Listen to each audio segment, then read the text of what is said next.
బోర్డర్ల tension tension, రెండు దేశాల బలం, 10th పాస్ ఫెయిల్, ఇద్దరు లీడర్ల కీసులాట, ఇట్లా ఎన్నో ముచ్చట్లున్నాయబ్బా మనం చెప్పుకునేటి. ఫస్ట్ అయితే హెడ్లైన్స్ చూడండి. మళ్ళా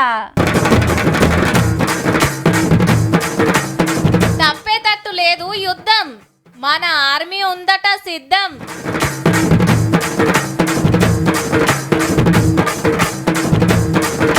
కులగణన చేస్తారట దేశంలా, నడుస్తుండ్రు తెలంగాణ తొవ్వల.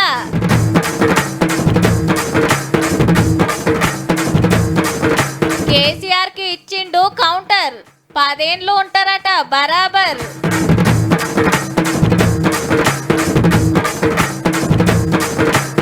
గవర్నమెంట్లనే పాస్ అయినరు షానా, పెరిగినాయట సౌలతులుగిన.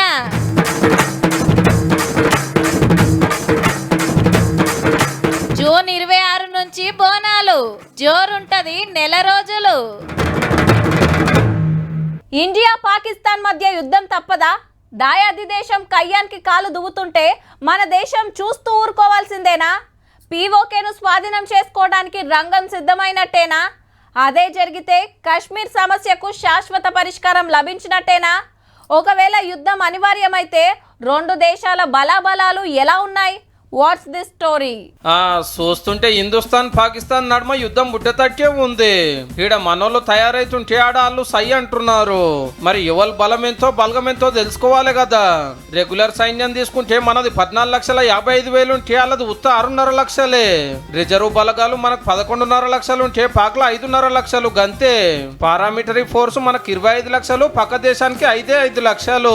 ఫైటర్లు, ట్రైనర్లు, హెలికాప్టర్లు, ట్యాంకర్లు, రవాణా, ఇట్లా మొత్తం యుద్ధ విమానాలు ఇండియాకు 2,500 చిల్లర ఉంటే పాకిస్తాన్ ఇంట్లో సగం 1,300 విమానాలే. యుద్ధ ట్యాంకులు ఇటు 4,200, అటు 2,600. ఆర్మీ బండ్లు మనకు 1,50,000 ఉంటే వాళ్ళకు ఉత్త 18,000. విమానాలు మోసుకుపోయే నౌకలు మనకు 2 ఉంటే పాకిస్తాన్ వాళ్ళకు ఒక్కటి కూడా గతి లేదు.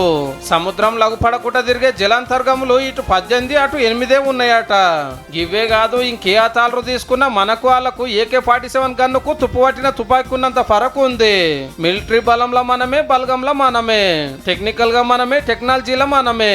భూమి మీద, మొగుల మీద, నీళ్ళల్లా ఎండ్ల చూసినా మనమే తోపు. గిట్లా గిచ్చి పంచాది పెట్టుకుంటే ఎన్నో మాటల మన పవర్ ఏందో కూడా చూపించినాం.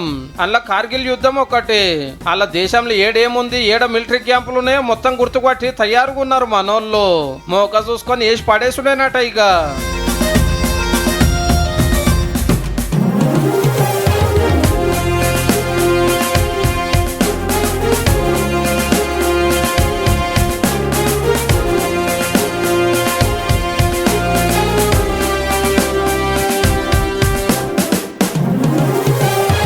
ఇప్పుడే కాదు, ఏర్వాడ కాంచెలి ఎప్పుడొక లొల్లే.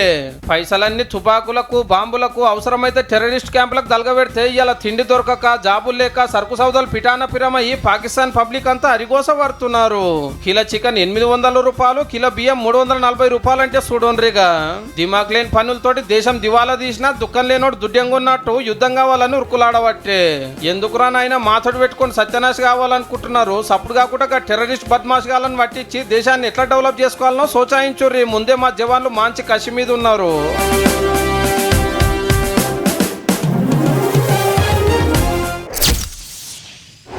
ఒక్కపారి కండ్లు మూసుకోండి. ఇటు రేవంత్ రెడ్డి సారు, అటు కేసీఆర్ సారు ఎదురెదురు కూసుంటే ఎట్లుంటది? ఏలుబడి, పథకాలు, పనితనం, పబ్లిక్ తిప్పలు, హామీలు, ఇట్లా ప్రతొక్క దాని మీద చర్చ చేస్తే మస్తుంటదిలే. గా ఛాన్స్ అసెంబ్లీలు ఉంటదబ్బా. కానీ పాత సీఎం సారేమో అసలే వస్తలేడాయే. ఇక మొన్న పార్టీ పండుగ మీటింగ్లా పారార్చుకున్నాడు కాంగ్రెస్ గవర్నమెంట్ను. ఏమటే మంత్రులంతా అందుకుంటే ఇక ఇలా ముఖ్యమంత్రి సారు ఏమన్నాడో తెలుసుకునే ముంగట ముఖ్యమైన గీ ముచ్చటినాలే. బసవేశ్వర జయంతి పండుగ సంబురంగా జరిగింది హైదరాబాద్ రవీంద్ర భారతిలా. సీఎం రేవంత్ రెడ్డి సారు, మంత్రులు, ఎంపీలు, ఎమ్మెల్యేలు వచ్చి బసవేశ్వరుడి గొప్పతనం సాటింపేసిండ్రు. కాంగ్రెస్ సర్కార్ సుత పెద్ద మనిషి తొవ్వలనే నడుస్తుందన్నారు. మొన్న వరంగల్ మీటింగ్ లా కేసీఆర్ సారు ఎన్నో మాట్లాడిండు కదా, గవన్నీ ఎల్లబెట్టి గిట్ల కౌంటర్ ఇచ్చిండు ముఖ్యమంత్రి సారు. తెలంగాణకు villain number 1 Congress party. Telangana ఇచ్చినందుకు విలన్ అయిందా అంటే గింటే ప్రజలనాలే కాంగ్రెస్ నేమన్నా అయ్యా మీరు తెలంగాణ ఇస్తే ఇగో ఆయన గట్ట తయారైండు గిట్లా టచ్చోసిన ఆంబోతులు మా మీద ఎందుకు వదిలిన అని ప్రజలేమన్నా ఆవేదన వెలిపుచ్చారంటే అర్థం ఉంది. కానీ ఒక ఉచిత బస్ అని పెడితే అది జుట్టు పట్టుకొని కొట్టుకుంటానికి మనకైతే తప్ప అమ్మగారింటికి వెళ్ళినా అమ్మవారిని దర్శించుకోవాలన్నా అనా పైసా ఖర్చు లేకుండా ఇవాళ మా ఆడబిడ్డలు 5,000 కోట్ల రూపాయలు 15 నెలల కార్పొరేషన్ మేము చెల్లించినాం. కేసీఆర్ నువ్వు రా అసెంబ్లీకి, పిల్లలు అడిగితేనే మీరు జవాబు చెప్తలేరు. పిల్లల్ని పంపించడానికైతే మీరెందుకు ప్రతిపక్ష నాయకుడిగా ఉండాలి, మీరెందుకు పార్టీ అధ్యక్షుడిగా ఉండాలి? అధికారం ఉంటేనే, ఆదాయం వస్తేనే మీరు పనిచేస్తారా? సంక్షేమంలో ఫెయిల్, మంచినీళ్ళలో ఫెయిల్, కరెంటు సరఫరాలో ఫెయిల్, రైతు బంధులో ఫెయిల్. రైతు బంధు ఆగిపోయిందా? షాదీ ముబారక్ ఆగిపోయిందా? కళ్యాణ లక్ష్మి ఆగిపోయిందా? ఫీజు రియంబర్స్మెంట్ ఆగిపోయిందా? ఆరోగ్యశ్రీ ఆగిపోయిందా? ఉచిత కరెంట్ ఆగిపోయిందా? నా మనసు బాధ అవుతుంది, నా మనసు కాలుతుంది. నా కళ్ళ ముందటనే తెలంగాణ ఇట్లా కావడం నాకు దుఃఖం కలిగిస్తా ఉంది. ఆగమైందంటూ ఏం ఆగమైంది? నీ కుటుంబం ఆగమైందేమో. ఇంకో 10 ఏళ్ళు దోసుకుందాం అనేది మా అర్థాంతరంగా ఆగిపోతే ఆగమైతుంది ఖచ్చితంగా. చేసిన పాపాలన్నీ చేసి వరంగల్ పోయి నేను కడిగేసుకున్నా అని ఆయన అనుకుంటుండు. కడగలేదు, 101 పాపం కూడా అక్కడ చేసి వచ్చిన స్వామి నువ్వు. రాసి పెట్టుకొని మళ్ళా వచ్చేది బీఆర్ఎస్ గవర్నమెంటే. ఫామ్ హౌస్ లో ఉన్న పెద్ద ఆయన చెప్తున్న 10 సంవత్సరాలు మేమే పరిపాలన చేస్తాం. 10 సంవత్సరాలు నువ్వు ఫామ్ హౌస్లో ఉంటావు, ఆ తర్వాత శాశ్వతంగా అక్కడనే నీ చరిత్ర సమాధి అయిపోతుంది. ఇక ఈడికెళ్ళి నేను కూడా ఊకోను, నేను బయలుదేరతా. యాందాకైనా మంచిదే. 16 నెలల నుంచి ఇంట్లో నుంచి కాళ్ళు కదపకుండా ఇప్పటి వరకు 65 లక్షల రూపాయల జీతం తీసుకున్నారు, బంగ్లా తీసుకున్నారు, కారు తీసుకున్నారు, వసతులు తీసుకున్నారు. ఎవరెవరి సంగతి ఏందో, ఎవరైనా లెక్కేందో అన్ని కూడా లెక్కలు తీద్దామని మనవి చేస్తాం. కానీ ఒక్కటి మాత్రం నాకు అర్థమైంది, నా పేరు తీసుకొని కూడా ధైర్యం రాలే. మొత్తం ప్రసంగం మీరు గమనించండి, ఎక్కడైనా పేరన్నా తీసుకున్నాడా? పొద్దున లేవ్వంగానే ఆల్ టికెట్లు తీసి పెట్టుకున్రు పోరలు. కొందరు దేవుని పట్టాల కాడ పెట్టి పూజలు సుతా చేసిండ్రుల్లా. ఈ స్కూళ్ళల్లో సార్లు మేడాలు కంప్యూటర్ల ముంగట్నే కూర్చున్నారు టక్క టక్క కొట్టాలని. ఫ్లెక్సీలు బ్యానర్లు రెడీ అయినాయి. గంటల కమాన మీటింగ్ చేయంగా సీఎం సార్ వచ్చి 10th రిజల్ట్ బయట పెట్టిండు గిట్లా.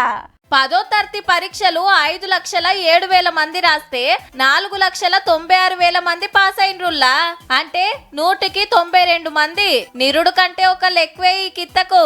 10th ల సుత మొగ పొరల కంటే ఆడవిల్లలే నయం. వాళ్ళు 100కి 94% ఇంటర్ కు పోతాంటే వీళ్ళు 92 మందే. మరి మొత్తం చూస్తే మహబాద్ జిల్లా 99% తోటి ఫస్ట్ ర్యాంకు కొడితే 73% తోటి లాస్ట్ ర్యాంకులుంది వికారాబాద్ జిల్లా. గమ్మత్ ఏందంటే ప్రైవేట్ స్కూళ్ళ కంటే సర్కార్ బడిలనే చాలా మంది పాస్ అయినరబ్బా. గురుకులాలైతే సూపర్, 100కు 2 ఫెయిల్ అయినరు. మళ్ళా BC welfare, social welfare, tribal welfare, minority welfare, model schools, Kasturba స్కూళ్ల తర్వాతే ప్రైవేట్ బళ్ళు. ఆ ఫీజని ఈ ఫీజని బట్టలని బూట్లని బస్సులని ఆటలని పాటలని అడ్డగోలుగా పైసలు గుంజే ప్రైవేట్ల పాస్ అయింది 100కి 94 మందే. మరి 33 జిల్లాల్లో 11,500 ఈ స్కూళ్ళుంటే 2 ఒక్కలు సుత పాస్ గాలే. ఆ 2 కూడా ప్రైవేట్ స్కూల్లేనబ్బా. ప్రభుత్వ పాఠశాలలు ముఖ్యంగా రెసిడెన్షియల్ స్కూల్స్లో చదువుకుంటున్న విద్యార్థులు ప్రైవేట్ పాఠశాలల కంటే మెరుగైన ఫలితాలను సాధించడము ఈ ప్రభుత్వం యొక్క పనితీరుకు గీటురాయి. ఫెయిల్ అయినోళ్ళేం రంది పెట్టుకోకుండ్రి. జూన్ 3 నుంచి సప్లిమెంటరీ పరీక్షలుంటాయి. జర మంచిగా చదివి రాస్తిరా అంటే మీరు సుత కాలేజీకి పోతారు. అందరికీ ఆల్ ది బెస్ట్.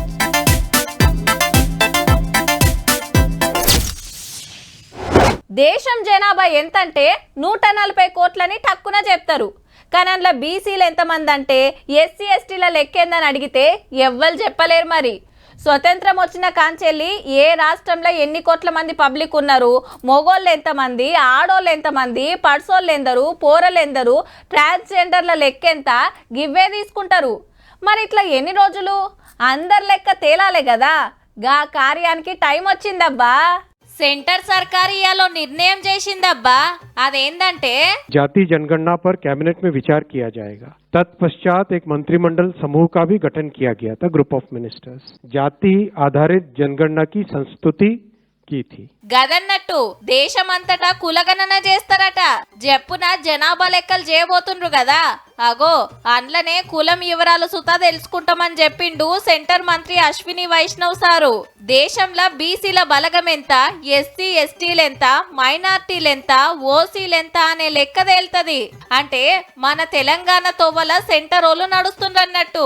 ఈడ ఇంటింటికి తిరిగి సర్వే చేస్తే ప్రతొక్క కులంలో ఎందరున్నారో బయటపడ్డది.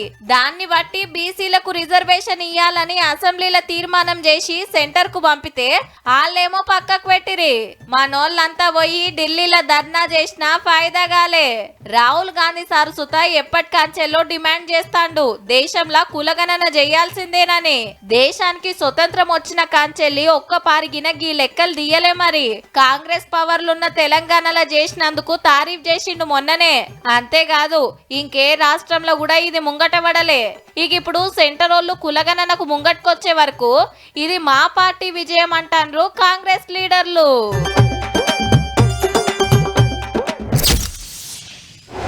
ఆరం దాటింది బద్మాష్ గాళ్ళు కాశ్మీర్లో టూరిస్టులను చంపి 26 మంది పానాలు చూస్తుండగానే వాయే. మీదే మతం అని అడిగి మరీ కాల్చి పాడైండ్రంటే చూడుండ్రిగా ఎట్లా మోపైనరో. తాపకోపారి గీసొంటి కథలు పడతా అంటే ఎన్ని రోజులు కుంటముల్లా.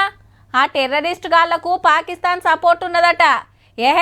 ఏదో చేయాల్సిందే అని దేశమంతా డిమాండ్ చేస్తుండే వరకు మన గవర్నమెంట్ సుతా గదే పనులుందిగా.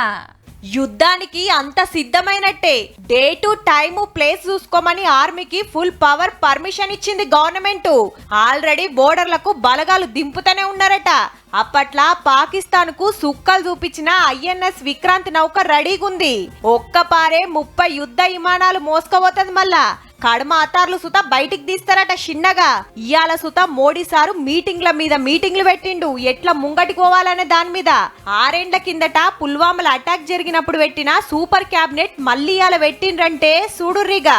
అట్లనే జాతీయ భద్రతా సలహా బోర్డు తెచ్చి పాత intelligence officer Alok Joshi sir ను చైర్మన్ చేసిండ్రు. ప్రధానమంత్రి సారు రష్యా టూర్ క్యాన్సిల్ చేసుకున్నాడు. గిసొంటి టైంలా దేశంలోనే ఉండాలని.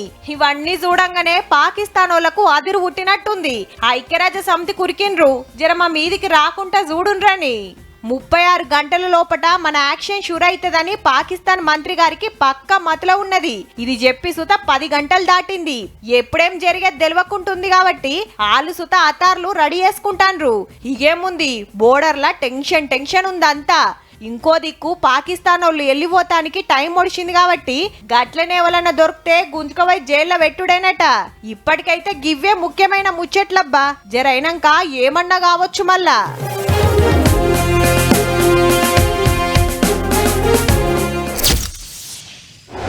ఏడాదంతా ఐస్ క్రీంలు కూల్ డ్రింకులు దొరికినా ఎండాకాలమే అస్సలు గిరాకీ. ఆనలు పడితేనే ఆనకోట్ల దిక్కు చూస్తాం. చలి పెట్టినప్పుడే బొంతలు రగ్గులు కొంతాం.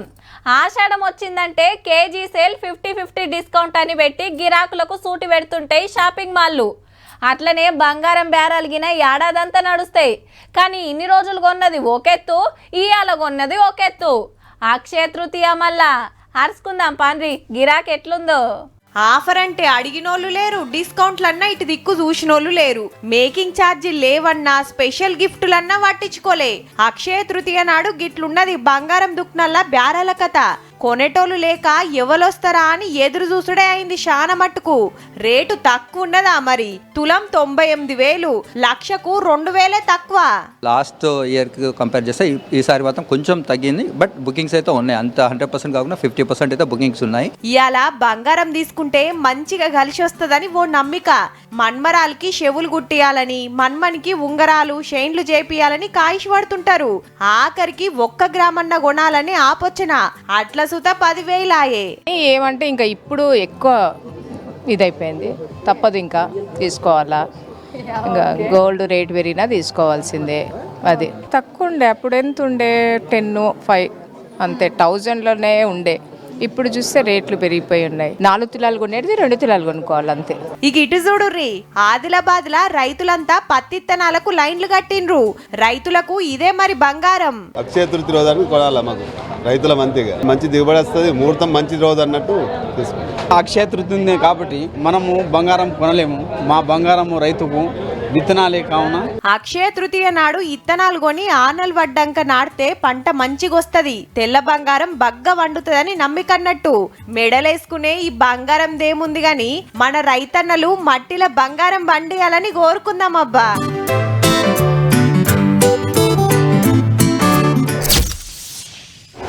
ఊర్లల్లా జాతరలు జోరుగా అవుతున్నాయి అబ్బా.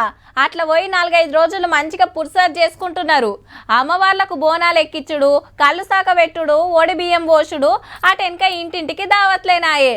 చుట్టుముట్టు దుఃఖాలు పడతాయి, పక్కూరోళ్ళు సుతా వచ్చిపోతుంటారు. 3-4 రోజులు ఊరంతా పండుగనే. కానీ తెలంగాణ మొత్తానికి పెద్ద పండుగకు యాళ్ళయిందిగా.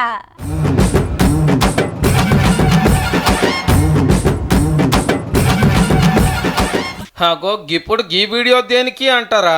బోనాలకు అయింది మళ్ళా 2 నెలలు అయితే పట్నంలో డిల్లెంబల్లెం మోతలే. జూన్ 26 తారీఖు సంధి బోనాలు సురువైతే అని సాటింపేసింది గుళ్ళు గోపురాల శాఖ. గా దినం గోల్కొండ కోటల జగదాంబిక అమ్మకు తొలి బోనం ఎక్కిస్తారు. బేస్తారం ఐతారం 9 ఆరాలు అమ్మకు మొక్కులపై ఎప్పుడు నడుస్తుంది. ఇక జూలై 13 నాడు లస్కర్ బోనాలు. సికింద్రాబాద్ ఉజ్జయిని మాంకాలమ్మ పండుగ అంటే మామూలుగా ఉండదు మళ్ళా. తెల్లారి రంగము. ఇక జూలై 20 తారీఖున లాల్ దర్వాజా బోనాలు. సింహవాహిని అమ్మవారిని కొలుసుకునే రోజు. అటెంక ఊళ్ళలో శ్రావణం బోనాలు సురువైతాయి. హైదరాబాద్ అయితే నెల రోజులు జోరుంటది. పోతురాజుల ఆటలు, శివశత్తుల సిగాలు, బోనం మొక్కులు, తొట్టెల ఊరేగింపులు, పలారం బండ్లు ఇప్పుడు పట్నం అంతా పండుగ సంబురమే. ఇంకా మస్తు టైం ఉన్నది కాబట్టి ప్రతి ఒక్క గుడికాడ సవలతులు వెంచురి, భక్తులకు తుర్త అనిపించేటట్టు పనులు జగబెట్టుండ్రి. బోనాల పండుగ అంటే ఒక రేంజ్లు ఉంటది మళ్ళా.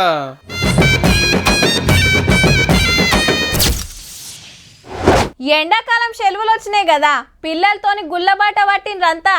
ఇంటర్లో మంచి మార్కులు వచ్చిన వాళ్ళంతా మొక్కులొప్ప చెప్తున్నారు.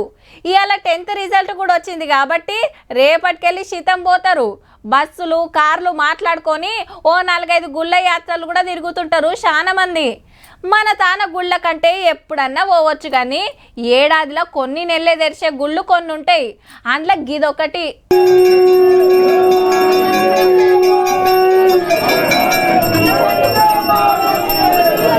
రైట్, చార్ధామ్ యాత్ర చాలైంది. ఉత్తరాఖండ్ రాష్ట్రంలో గంగోత్రి, యమునోత్రి గుళ్ళు తెరిచిండ్రు అయ్యవార్లు. సీఎం పుష్కర్ సింగ్ సార్ వచ్చి ఫస్ట్ పూజలు చేసి వచ్చిండు. ఇక ఎల్లుండి కేదార్నాథ్, వచ్చే ఆదివారం బద్రీనాథ్ గుళ్ళు తెరుస్తారు. ఈ 4 గుళ్ళు కలిస్తేనే చార్ధామ్ యాత్ర. మళ్ళా అక్టోబర్ దాకా 6 నెలలు తెరిచే ఉంటాయి గుళ్ళు. అటెనక మంచు కురుస్తుంది కాబట్టి మూసేస్తారు. యాత్ర కోసం ముందుగానే బుకింగ్ చేసుకున్నోళ్ళు గుళ్ళకు చేరుకుంటున్నారు. చిన్నగా కార్లు, మినీ బస్సులు కట్టుకొని ఉత్తరాఖండ్ రాగానే గులాబీలతోటి ఎల్కని చెప్పిండ్రు జవాన్లు. కాశ్మీర్ టెర్రరిస్ట్ అటాక్ తర్వాత యాత్ర చాలైంది కాబట్టి ఏడ తక్లీఫ్ రాకుండా బందోబస్తు గట్టిగా పెట్టిండ్రు.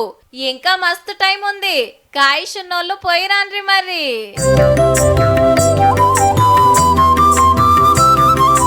చూసిండ్రు కదా, ఇక ఇయాల్టి 3 వార్తలు ఉంటామల్లా. నమస్తే.